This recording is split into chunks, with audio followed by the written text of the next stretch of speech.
मुसलमान और मुसलमान का मकसद ये मुसलसल जद्दोजहद का नाम है। मुसलसल कोशिश में रहना, अपनी रूहानी तरक्की के लिए भी, मुआशी तरक्की के लिए भी, दीनी उरूज के लिए भी, इस्लामी इक़दार के लिए मुसलसल कोशिश में रहना।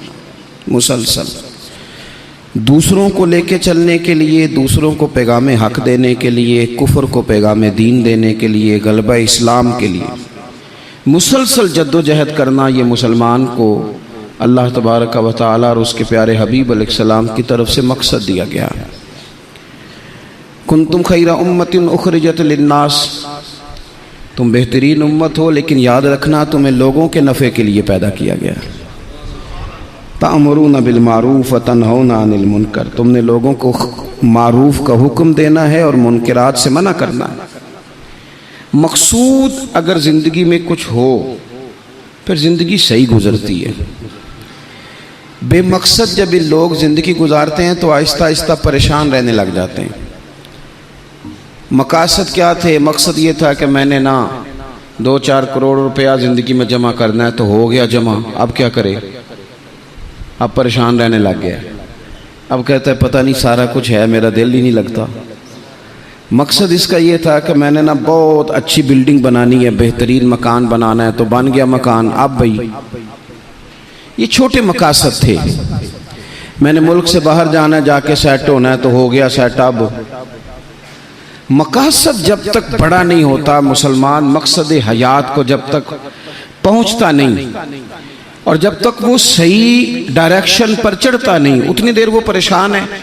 वो टामक तो यहाँ ज़रूर मारता है, वो वाली बीमारियां ढूंढ के ले आता है जो दरअसल उसकी बीमारियां हैं ही नहीं। वो ढूंढता चूँकि उन चीज़ों को है, फिर इलाज भी उन्हीं का करता रहता है। याद रखें, ज़िंदगी बामकसद बनाएं। मकसद क्या हो?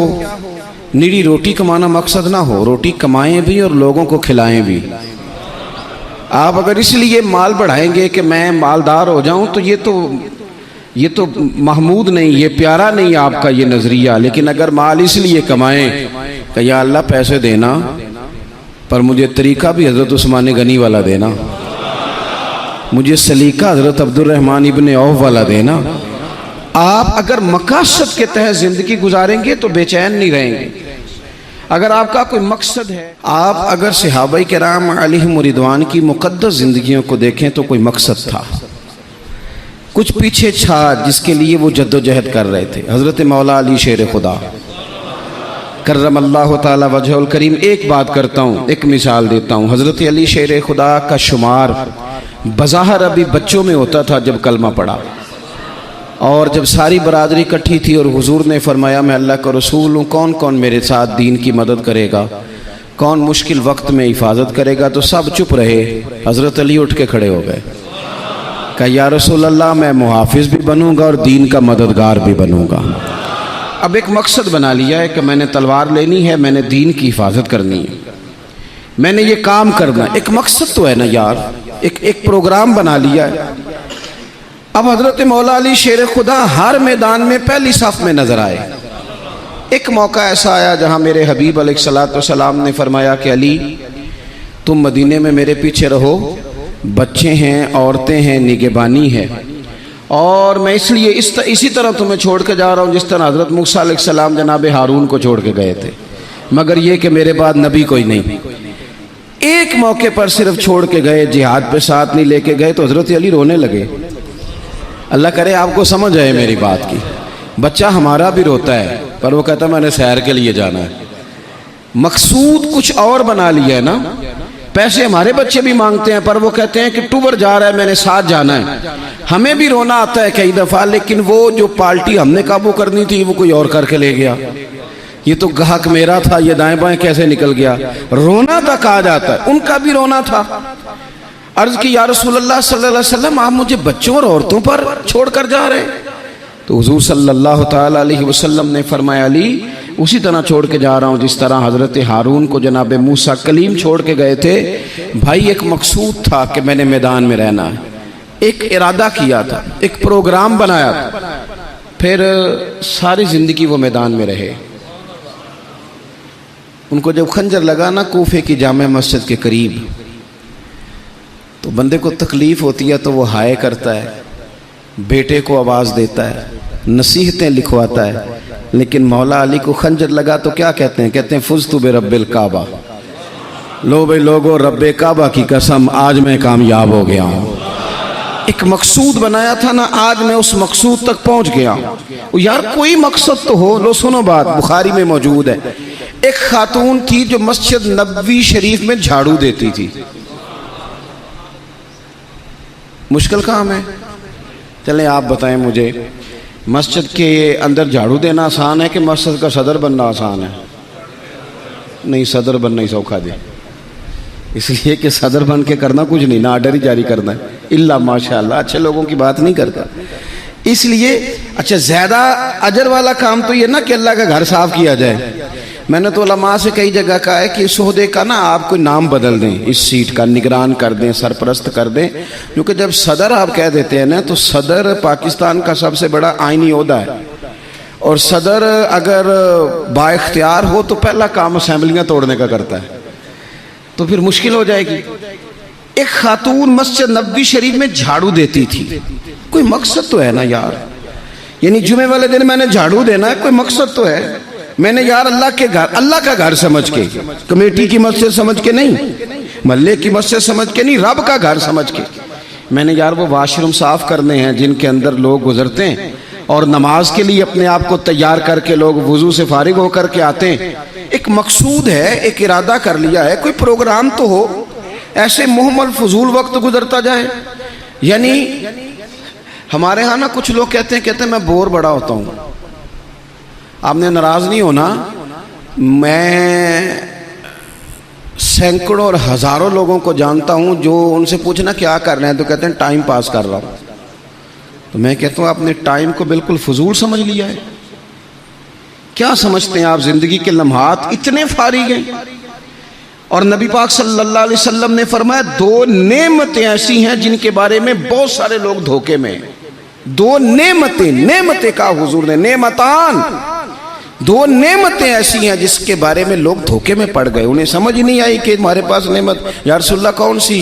हुजूर ने फरमाया एक सेहत और एक फुर्सत, एक सेहत और एक फुर्सत। अल्लाह ने फारिग वक्त दिया था कि बहुत सारे कुरान पाक पढ़ सकता था, दरूद पाक पढ़ सकता था, कोई काम कर सकता था, लेकिन बस उस चौक में गुजर गया, उस गली में वक्त गुजर गया, फलाने की बातें करते वक्त गुजर गया, मेलों ठेलों में गुजर गया, शुगल मेलों में गुजर गया, कोई ठंडे इलाके की सैर में गुजर गया, जो बचा था वो मोबाइल पे गुजर गया।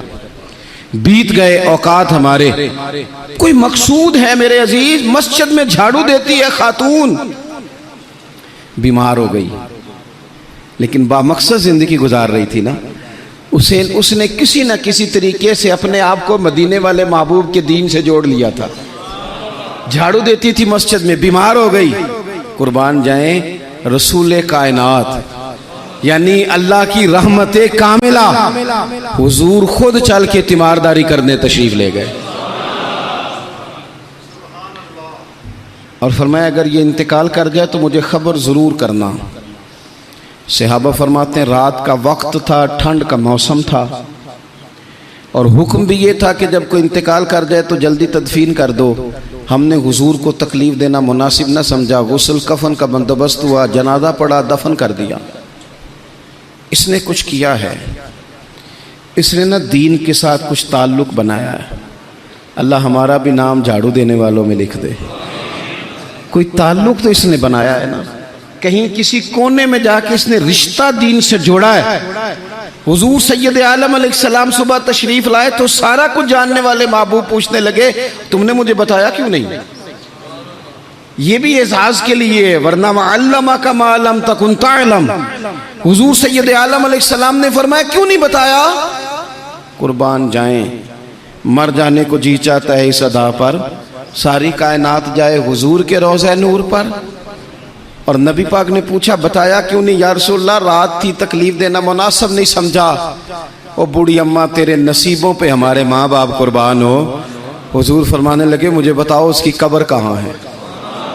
मैं यानी हुजूर किसी की कब्र पे आ गए, अल्लाह की सारी रहमतें आ गई। करीम महबूब अलैहिस्सलाम कब्र पे गए। वैसे तो दूसरा जनाजा जायज़ नहीं, एक ही शर्त में जायज़ है कि अगर वारिस ने नहीं पढ़ा तो दूसरा जनाजा पढ़ा जा सकता है, लेकिन हुजूर तो खुद वारिस है ना सारी उम्मत के, और हुजूर इख्तियार रखते हैं, शारे हैं। हुजूर कब्र पे गए, यही बड़ी बात थी कि हुजूर उसकी कब्र पे चले गए, लेकिन कब्र पे खड़े होके हुजूर ने फरमाया दोबारा सफ़े बनाओ भाई, मैं दोबारा जनाजा पढ़ाऊंगा। क्योंकि कोई मकसद तो था ना, ये मस्जिद में झाड़ू देती थी। आखिरी वेले मेरी आँखियाँ राह तकना है तेरा, तेरा ते कुछ भी नहीं जाना सजना, पा जावें जे फेरा ते सौखा निकले सावे जहूरी, जे वेख लवा मुख तेरा। हुजूर तशरीफ ले आए, खुद तशरीफ ले आए और कब्र मुबारक पर खड़े होके दोबारा जनाजा पढ़ाए। नौजवानों, बड़ा वक्त ज़ाया हो गया, बड़ा। हमने ज़िंदगी में जो सबसे ज़्यादा चीज़ ज़ाया की है वो वक्त है। याद रखना, मुझे न बताना, किसी दोस्त को न बताना, लेकिन अपने आप से ज़रूर सवाल करना कि ज़िंदगी में हमें जितनी नाकामियाँ मिली हैं ना, उसकी असल वजह यह है कि हमने वक्त ज़ाया किया है, और बड़ा ज़ाया किया है। हम एक तो मकसद नहीं बना सके, दूसरा अपने वक्त को सही मैनेज नहीं कर सके। हम बड़ा कुछ कर सकते थे, अल्लाह तबारक व तआला ने सलाहियत दी थी, बहुत सारे काम हम अपने ज़िम्मे लेते तो कर जाते, लेकिन वक्त ज़ाया किया। इमाम बहकी ने हदीस लिखी है, मेरे रसूल पाक सल्लल्लाहु ताला अलैहि वसल्लम ने इरशाद फरमाया, जब सुबह दिन चढ़ता है ना तो दिन ऐलान करता है, वो दिन ऐलान करता है, कहता है मैं आज आया हूँ, आज के बाद नहीं आऊँगा, आज के बाद नहीं आऊँगा। कुछ करना है तो कर लो। आज जो दिन आया है ना, आज ये क़यामत तक दोबारा वापिस नहीं आएगा। कुछ कर लो। जिसने आज तिलावत नहीं की उसका ये दिन बगैर तिलावत के गुजर गया। मेरे अजीज, जिसने आज दरूद पाक नहीं ना पढ़ा, हुजूर को याद नहीं किया, उसका ये दिन गुजर गया बगैर दरूद पाक। जिसने आज सजदों की कसरत नहीं की, ये दिन बीत गया। दिन कहता है दोबारा नहीं आऊँगा। हजरत उमर बिन अब्दुल अजीज रहमतुल्लाह अलैह से किसी ने कहा, हुजूर ये काम रहने दें, कल कर लेंगे। तो आप फरमाने लगे, अगर ये काम कल करूँगा तो जो काम कल करने वो कब करूँगा? ये कल पे डाल दूंगा तो जो काम कल करने वो फिर कब करूँगा? वो कल वाला दिन भी फिर इसी तरह गुजर जाएगा। 39 साल उम्र पाई हजरत उमर बिन अब्दुल अजीज ने। कितनी? हल्का सा बोलिएगा। 1 कम 40, 1 कम 39 साल उम्र। पिछले बादशाह जालिम थे, ये उनके जुल्म बिद हो गए। अवाम के साथ बड़ी जगह पे वो खैर नहीं कर पाते थे, जनाब उमर वो खैर भी कर गए। हजरत उमर बिन अब्दुल अजीज रहमतुल्लाह अलैह सारा हुकूमत का नक्शा भी बदल गए। ये 20 कुरान भी पढ़ गए और करोड़ों दफा मदीने वाले पे दुरूद सलाम भी भेज के चले गए। उम्र 39 साल पाई, उम्र 39 साल पाई। बीत गया हमारा वक्त। पीछे पलट के देखते हैं तो बड़ा कुछ ज़ाया कर आए। मजीद ना करना, मजीद ना करना। अपने अगर हम चाहते हैं मुआशरा इस्लाह पजीर हो तो एक तो बामकसद, दूसरा वक्त बिल्कुल किसी मौके पे ज़ाया नहीं करें, किसी मौके। इमाम शाफी रहमतुल्लाह अलैह फरमाया करते थे, मैंने सूफिया से एक बात सीखी है जिसने मुझे बड़ा नफ़ा दिया है। हुजूर वो क्या है? आप फरमाते हैं, सूफिया फरमाया करते हैं कि वक्त एक तलवार है, इसे अपने हाथ में कर लो तो बड़ी मुश्किलात काट डालोगे, और अगर तुमने इसको अपने हाथ में ना किया तो फिर वक्त तो तलवार ही है, ये तुम्हें काट डालेगा, फिर तुम कट जाओ। जवान बिलखुसूस ये टाइम पास ये निकाल दें। मिजाज बन गया है हमारा शुगल मेले का। गप्पे घंटों भी हों तो वक्त का पता नहीं चलता। शुगल मेले का, मैं आपको पता है हम गुलाम हैं औलिया के, हम सूफिया के नज़रियात को कुरान और सुन्नत की तर्जुमानी समझते हैं। लेकिन ये कि आपने नहीं देखा होगा कि 20 लोग इकट्ठे होकर किसी जगह एक गली से निकले हों, कोई पूछे किधर जा रहे हो तो कहें हम जुमा पढ़ने जा रहे हैं मस्जिद में। 20 होके नहीं निकलते। लेकिन अगर ठंडे इलाके में सैर करने जाना हो तो 20 की बस भर जाती है कि नहीं? अगर कहीं फलानी जगह मेला लगा हुआ है तो फिर 2-3 गलियों से बसें भर जाती हैं कि नहीं? मैं अक्सर कहता हूँ कि आपने शुगल मेला बना लिया है मज़ारात को।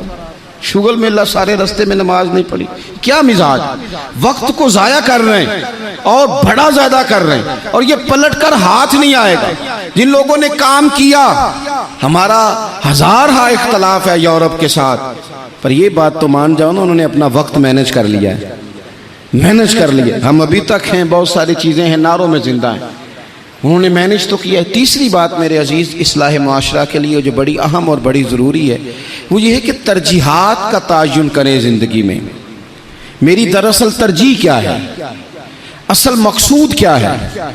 ये हमारे मजहबी इज्तिमात होते हैं, मुझसे लोग वक्त लेने के लिए आते हैं, बड़े अच्छे लोग होते हैं, खैर के लिए आए हैं, वरना हमें कौन पूछता है। तो मैं कई दफ़ा पूछता हूँ दोस्तों से कि जो आप महफिल करा रहे हैं तो कोई पस मंज़र भी तो बयान करें ना, मकसूद क्या है। चलें इतना ही कह दें कि सवाब की नीयत से करा रहे हैं, अल्लाह में अजर देगा, लेकिन ये कि मकसूद ही नहीं पता। जवानों की बड़ी बड़ी जमातें बनी हुई हैं, मकसूद का ही नहीं पता दरअसल जाना किस तरफ। अपनी ज़िंदगी में तरजीहात, और जब तरजीहात तय करें तो ज़रूरियात को आगे रखें, फ़राइज़ को हमेशा आगे रखें। जो फ़राइज़ हैं, जो वाजिबात हैं, उनको हमेशा पहला दर्जा दें। बहरहाल महफिल कराना मुस्तहब है, और नमाज पढ़ना, आहिस्ता क्यों बोलते हैं आप, नमाज पढ़ना, ख़त्म शरीफ दिलाना बहरहाल मुस्तहब है, लेकिन सही कुरान पाक पढ़ना सीखना ज़रूरी है। जो ज़्यादा ज़रूरी है वो क्यों नहीं कर रहे। तरजीहात अगर आप ले आएंगे ना, मैं बहुत सारे लोगों को जानता हूँ तवज्जो से ख़त्म दिलाते हैं। हमें भी कहते हैं मौलाना इस दफ़ा अब्बा जी के ख़त्म पे आपकी बारी है, पिछले साल फलाने को बुलाया था, उससे पिछले साल फलाने को। भाई आप नमाज पढ़ते हैं, कहते हैं आप दुआ करें, आप दुआ करें मैं शुरू कर दूं। तो मैं कहता हूं अगर नमाज की दुआ करानी है घर बैठे बैठे मुझसे, तो ख़त्म की दुआ नहीं घर बैठे बैठे हो जाती, वो भी कर देता हूं, यहीं से अल्लाह ताला उनको उनकी मगफिरत फरमाए। तरजीहात हमेशा आपके जो ज़रूरी काम है, याद रख लें, आपके मदरसा बड़ा ही ज़रूरी है। मैं किसी की तारीफ़ बड़ा कम करता हूँ, इसलिए कि तारीफ़ खुशामद बन जाती है तो बंदा मुश्किल में आ जाता है। लेकिन अभी मैं आया हूँ ना, तो यहाँ बच्चे साथ कुरान पाक पढ़ रहे थे। मेरे आशिया ख्याल में ये बात भी आ सकती थी कि कारी साहब ने, हज़रत साहब ने छुट्टी क्यों नहीं कराई, मस्जिद में महफिल है। लेकिन आप यकीन करें कि मेरा दिल इतना ठंडा है, मैंने कहा ये बिल्कुल सही कर रहे हैं, इनको पढ़ना ही चाहिए। ये जो काम इनके लिए ज़्यादा ज़रूरी है, इनके घर वालों ने जिगर के टुकड़े दिए पढ़ाने के लिए, तो जो जिस काम के लिए भेजे हैं वो काम जरूरी है, वही नहीं करना चाहिए। तरजीहात तो तय करें मेरे भाई। दरअसल तरजीह क्या है, हजरत तलहा रदी अल्लाह ताला अन्हु फरमाते हैं, एक बद्दू हुजूर की बारगाह में आया, सादा बंदा, बाल बिखरे हुए, हालत बड़ी परागंदा, मिशकात में हदीस है। उसने आन करके अर्ज की, या रसूल अल्लाह सल्लल्लाहु ताला अलैहि वसल्लम, हुजूर मुझे बताइए इस्लाम क्या है, इस्लामी अहकामात बताएं। तो हुजूर ने कलमा शहादत के बाद फरमाया कि वक्त पर नमाज पढ़ना, दिन और रात में 5 नमाजें तेरे ऊपर ज़रूरी हैं। उसने अर्ज़ की, हुजूर कुछ नफल भी पढ़ूं? तो फरमाया अगर तो अपनी तरफ से पढ़े तो बड़ा ही अच्छा है। उसने कहा, उसके बाद फरमाया साल में 1 महीने के रोज़े रखना।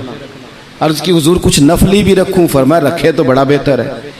फिर फरमाया हज फ़र्ज हो जाए तो पहली फुर्सत में करना। हुजूर कुछ साथ नफली भी करूं? फरमाया करे तो अच्छा है। फिर फरमाया ज़कात दे, ज़कात। उसने अर्ज़ की, या रसूल अल्लाह सल्लल्लाहु तआला अलैहि वसल्लम कुछ नफली सदकात भी करूं? फरमाया करे तो बड़ा अच्छा है। उसने ये बातें सुन के ना सिर्फ फ़राइज़ की तालीम दी, फ़राइज़ की। आज जो खतीब मुझे और आपको नुक्ते सुनाए, हम तवज्जो से सुनते हैं, और अगर फजर में इमाम साहब वुज़ू के मसले बताएं तो कहते एडा आलम ही नहीं। आलम तो उसे जिनने कल बड़ी ऊंची तकरीर की थी। अगर वो आपको गुस्ल का तरीका बताए तो लोग कहते हैं ये तो इल्म की शायद बात ही नहीं। वो नुक्ता बयान करने वाला, वो जिसकी आवाज़ ज़्यादा बुलंद हो रही थी। आवाज़ बुलंद होना ज़्यादा ज़रूरी नहीं होता, दलाइल बुलंद होना ज़रूरी होता है। आपकी दलील कितनी मजबूत है ये ज़्यादा अहम है। तो अल्लाह के महबूब अलैहिस्सलाम ने फरमाया फ़र्ज नमाज पढ़, ज़कात दे, रमज़ान के रोज़े रख, हज कर। हुज़ूर सय्यद आलम सल्लल्लाहु तआला अलैहि वसल्लम ने ये तरजीहात बताई। वो शख्स पता है हुज़ूर से क्या कहता है? कहता है, या रसूलल्लाह जो मैंने आपसे सुना है, ना कमी करूँगा ना इजाफा करूँगा। गोया वो मान गया कि मैं तरजीह दूंगा फ़राइज़ को। तो रसूल पाक सल्लल्लाहु अलैहि वसल्लम ने फरमाया, सहाबा की तरफ देख के फरमाया, अगर ये जो कह रहा है उस पर डटा रहा जो इसने कहा है अगर वो सच किया इसने तो फरमाया फिर ये बंदा कामयाब हो जाएगा, फिर ये फलाह पा जाएगा। आप तरजीह हमेशा अहम काम को दें। मैं जो बात करने लगा हूं मेरे उलमा उसकी जिम्मेदारी लेंगे। आपसे ये नहीं पूछा जाएगा कि आपने मज़ार पे चादरें कितनी डाली हैं, ये ज़रूर पूछा जाएगा कि माँ बाप की खिदमत की कि नहीं की। तो जो तरजीह है मज़ार पे चादर ज़रूर डालें, मना नहीं, पर यह कि वहाँ वक्त पे जाना, वहाँ ड्यूटी ठीक करना और अम्मा अब्बा घर में परेशान हो। रसूल कायनात सल्लल्लाहु अलैहि वसल्लम की खिदमत में एक सहाबी हाजिर हुए, अर्ज़ की या रसूल अल्लाह सल्लल्लाहु ताला अलैहि वसल्लम, मैं एक मसला दरियाफ्त करने आया हूँ। मेरे दोस्तों पता हमें क्या हुआ है, हमने ना बाहर वक्त बहुत ज़्यादा दिया है और जो हमारे घर के अंदर हमारी जिम्मेदारियां थी ना, हमारे बच्चे, हमारी बीवी, हमारे बहन भाई, उन जिम्मेदारियों से ना हमने जान छुड़ाई है। इल्ला माशाल्लाह कुछ लोगों ने बच्चे को चार्ज किया, बच्चा तंग कर रहा है, लगा दो गेम मोबाइल पे, चलो हमारी जान छूटी, वो जाने उसका काम जाने। आप अगर 10-15 मिनट बच्चे को देते, वो आपसे खेलता, वो मानूस होता। आप कहते मैं बड़ा मसरूफ हूँ, और भाई तो इतना मसरूफ तो नहीं जितने मदीने वाले महबूब मसरूफ हैं। लेकिन रसूल पाक के तो कंधों पे इमाम हसन चढ़ के सवारी किया करते थे, हुजूर की तो गोद में इमाम हुसैन खेला करते थे।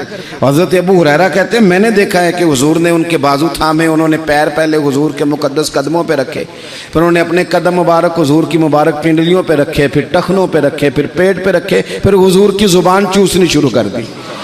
तू क्यों वक्त नहीं दे रहा अपने बच्चों को? क्यों नहीं हम वक्त दे पाते अपने नवासों को, नवासियों को, पोतों और पोतियों को? वो जो हमारे लिए जरूरी था वो हमसे मानूस होने की बजाय किसी बदअकीदा से जाके मानूस हो जाते हैं। पता तब चलता है जब सारा अकीदा बिगड़ जाता है। अपने घर के अंदर जो जिम्मेदारियां उनको तरजीह दें। हुजूर सैयद आलम अलैहिस्सलाम ने फरमाया खैरुकुम खैरुकुम लिअहलिही व अना खैरुकुम लिअहलिही, फरमाया तुम में बेहतर वो है जो अपने घर वालों के लिए बेहतर है।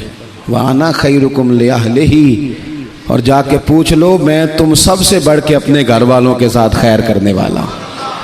तरजीह दें। एक सहाबी आए, अर्ज करते हैं या रसूल अल्लाह सल्लल्लाहु अलैहि वसल्लम, मेरी बीवी पे हज फर्ज है, वो हज करने जा रही है, ये सियासता में हदीस मौजूद है, और मेरा नाम एक गज़वे में लिख दिया गया है, मैं जिहाद के लिए जा रहा हूँ, नाम मैंने लिखवा लिया है, हुक्म मेरे लिए क्या है? मेरी बातों की समझ आ रही है आप हजरात को? मेरी बीवी हज के लिए जा रही है, वो साहिब इस्तात होगी, जाहिर है उसके पास माल होगा, वो जा रही है, उसको जाना है, वो तैयार है, और मेरा नाम गज़वे में लिखा है, तो हुक्म क्या है? देर नहीं लगाई रसूल पाक ने, हुजूर फरमाने लगे तो अपना नाम गज़वे वाली लिस्ट से कटा, जिहाद पे ना जा, बल्कि तुम महरम बनकर अपनी बीवी के साथ हज करने जा। वो तेरी जिम्मेदारी है, वो तेरे अलावा कौन महरम बनेगा उसका? तो जो तेरी ड्यूटी का काम है उसे तो करना, तरजीही बुनियादों पर काम को करें। 4 बातें हो गई, एक बात आखिर में 5वीं। हम ना बहुत सारी चीज़ों की इस्लाह करते हैं, लफ्ज़ भी कई दफ़ा तराश लेते हैं, जुमले भी बड़े अच्छे तरतीब दे लेते हैं, लेकिन आहिस्ता आहिस्ता ना हमारे लहजे सख्त हो गए। सारी तवज्जो लफ्ज़ों पे ना दें, कुछ लहजों पर भी दें। लहजा जो होता है ना इंसान का, लहजा, यानी बेटे को आवाज़ दी, अब्बा जी ने कहा बेटा, उसने कहा जी अब्बा जी क्या मसला, हुक्म करें, अभी तो मैं गया था। इसमें जुमला गुस्ताखी वाला कोई भी नहीं, पर लहजा गुस्ताखी वाला है। अब्बा जी क्या हुक्म है? कोई गुस्ताखी है इस लफ्ज़ में? अभी तो मैं यहाँ से गया हूँ, कोई गुस्ताखी है? लेकिन उसका जो लहजा है ना, चले मैं आसान करता हूँ, आपकी समझ में बात आएगी।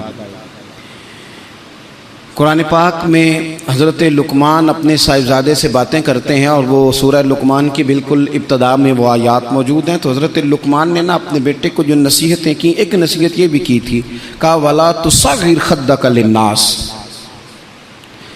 बेटा लोगों से रुखसार टेढ़ा करके बात ना करना, मुंह टेढ़ा करके तुरशरुई के साथ बात ना करना। तुरशरुई, वो बूढ़ा ससुर बूढ़ी सास बहू से कहती है पुत्र रोटी लाना, तो रोटी लाई है तो उसने जोर से बर्तन पटका है जमीन पे, पानी डाला है तो जोर से रखा है, दरवाजा तलखी से बंद किया। बूढ़े थे बेचारे, बीमार थे, परेशान हो गए। शाम को बेटा आया तो रो पड़े, कहा पुत्र तेरी बीवी बड़ा परेशान करती है। तो उसने कहा अपनी बीवी से इधर आना। तो बीवी जवाब में पता क्या कहती है, तवज्जो है मेरी बात पर? वो कहती है अब्बा जी ने पूछो मैं आख्या की है। आख्या वाकई कुछ नहीं सुन। अगर वो लफ्ज बताना चाहे तो लफ्ज वाकई कोई उसने कहा ही नहीं, तो बताए कहां से? उसने वाकई कुछ नहीं कहा। अब्बा जी से पूछे मैंने, कहा क्या? अम्मा जी से पूछे मैंने, तो क्या बताए अब्बा जी? गिलास बोलेगा कि इसने तलखी से मुझे फेंका था, कि दरवाजा बोलेगा? अब वो जो तलखी है ना, वो रवैये की है। हमारा ना सिर्फ मसला, मैंने कुरान मजीद पढ़ा है कि जनाब लुकमान ने अपने बेटे से कहा पुत्र रुखसार टेढ़ा करके लोगों से बात, थोड़ा सा रवैया तो ठीक हो ना। हमारे रवैये ना, किसी जगह थोड़ी देर के लिए ट्रैफिक बंद हो तो लोगों का रवैया देखना, थोड़ी देर के लिए किसी जगह अगर ठहरना पड़ जाए तो मिजाज देखें लोगों का। हमारा आप किसी से ना किसी के बारे में सवाल करें, पूछें सियासतदान कैसे होते हैं, फिर हमारा रवैया देखें। आप पूछें पुलिस वाले किस तरह के होते हैं, फिर देखें रवैया। आप पूछें तेरा क्या ख्याल है अपने ससुराल वालों के बारे में, फिर रवैया देखें। चलें आप अच्छे लोग हैं और मस्जिद में भी बैठे हैं और बावजूद भी हैं, गलत बात तो करनी नहीं। अगर पूछा जाए कि मौलवियों के बारे में क्या ख्याल है, अगरचे सुनने भी आए हैं, अगरचे ये कि उनके पीछे नमाज भी पढ़ते हैं, लेकिन रवैयों में वो रंग नहीं है। आवाज़ देते हैं तो इस अंदाज में बाज़ लोग अपने डेरों पर बैठ के चौधरी तबसरा करते हैं, तो वो तबसरे का लहजा ठीक, मेरे लहजे में गुरूर आया था, तेरा हक था तू शिकायत करता। और मेरे भाई लहजे पर भी थोड़ी तवज्जो दे, अंदाज। कुछ लोग कहते हैं जी मैं कड़वा इसलिए हूँ कि सच्चा हूँ, सच्चे बंदे कड़वे होते हैं। मैंने कहा ये मिसाल ही गलत है सिरे से। कायनात में सबसे ज़्यादा सच मदीने वाले महबूब ने बोला है, सबसे ज़्यादा सच हुजूर ने बोला है, पर वो सच इतना मीठा था कि लोगों ने दौड़ दौड़ के उसे हासिल किया है। सच ही तो मीठा होता है, किसने कह दिया सच कड़वा होता है? ये हम कड़वा बना देते हैं। तुरशुरुई थोड़ा सा ना लहजे पर भी देखे ना, एक बेटा है, लहजे की बात है ना। वालदा ने, वो बेचारी अम्मा को टेलीफोन आ गया बेटी का कि अम्मा जी 20,000 रुपया चाहिए, मैं मजबूर हूँ, मैं तकलीफ़ ना देती। तब वो वालिद वालदा बैठे मशवरा कर रहे हैं, बेटा पहले ही ज़्यादा तनख्वाह कोई नहीं, खर्चे पहले ही ज़्यादा, कैसे कहेंगे। बड़ी उन्होंने ना मशवरा करके, बेटा आया तो बड़े प्यार से प्रेम से बात की, का पुत्र दिल तो नहीं करता, हमें तेरे हालात का पता है, पर तेरी बहन बेचारी को ना 20,000 की ज़रूरत। अब एक लहजा ये है। उसने कहा अब्बा जी कमाल बात है, आपको पहले भी पता ही है, आप मुझे रोज़ तकलीफ़ देते हैं, पहले इतने खर्चे, अभी ईद पे दिया तो था 3,000 उसके घर में, फिर उसने फ़ोन कर दिए, उसे भी सोचना चाहिए। उठ के चला गया। माँ बाप बेचारे सारी रात रोते हैं, हमने क्यों बात की, न करते, क्या इसने रवैया इख्तियार किया। एक रवैया ये है, एक रवैया ये है कि अब्बा जी और अम्मा जी ने बड़े चुन के जुमले का, बेटा हमें तेरे वसाइल का भी पता है, मसाइल का भी पता है, दिल नहीं करता, पर तेरी बहन किससे बात करे, गरीब है, उसने कह दिया है मजबूरी है, उसे को 10-20 हज़ार चाहिए। तो बेटा उठ के करीब आ गया, उसने अम्मा का हाथ पकड़ के सीने पे रखा, बाप का हाथ चूमा। उसने कहा अब्बा जी आप झिझक झिझक के बात क्यों करते हैं, 20,000 की क्या बात हुई, मेरी जान भी हाज़िर है, गरीबी और बात है, मजबूरी और बात है, पर आप हुक्म किया करें, मैं गुलाम हूँ आपका, आप झिझक के मेरे साथ भी झिझकेंगे, आप खुल के बात करें, आपको फ़ोन कर देना चाहिए, मैं उधार पकड़ूँ कुछ करूँ, आप जो करेंगे। रोएगा उसका अब्बा भी सारी रात ही, रोएगी इसकी अम्मा भी सारी रात ही, पर दुआएं मांगती रोएगी। अब्बा दुआएं मांगता रोएगा कि या अल्लाह इस तरह की औलाद सबको अता फरमा। रोएगा। रवैये, लहजे, अंदाज, गुफ्तगू, इसमें तब्दीली की ज़रूरत है, इसमें तब्दीली की ज़रूरत है। हज़रत जाबिर इब्न अब्दुल्ला रदी अल्लाह ताला अन्हु रवायत करते हैं, एक सहाबी फरमाते हैं हुज़ूर पहले दिन मदीने तशरीफ़ लाए हिजरत करके, मैं ज़ियारत के लिए गया तो मैंने मुस्कुराते देखा। बड़े बड़े वक्त आए ना, इनमें बदर भी आया, ओहद भी आया, ओहद में शहादतें भी हुई, इन मौके में बड़ा कुछ आया, लेकिन मैंने हुजूर को 10 साल ज़ियारत करता रहा, जब भी मिला हूँ मुस्कुराते मिला हूँ।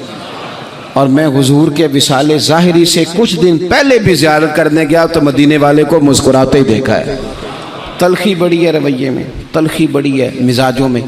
तो फिर अपनी बात सारी दोहराता हूँ। सबसे पहले तो ज़िंदगी बामकसद करें, बेमकसद ना बनाएं, वरना आप बिला वजह के परेशान रहेंगे। दूसरी बात ये कि उस बामकसद ज़िंदगी में फिर वक्त एक लम्हा भी ज़ाया ना करें। अपने सारे मामलात को तरतीब दें। उठना कितने बजे है, खाना कितने बजे, और बड़ी ज़िम्मेदारी से कह रहा हूँ 2 दिन आपको फजर के दिन मुश्किल से उठना है। किसी के उठाए उठेंगे 2 या 3 दिन, या अलार्म आपको उठाएगा, तीसरे दिन इंशाअल्लाह ताला आपका दिमाग खुद ब खुद जाग जाएगा।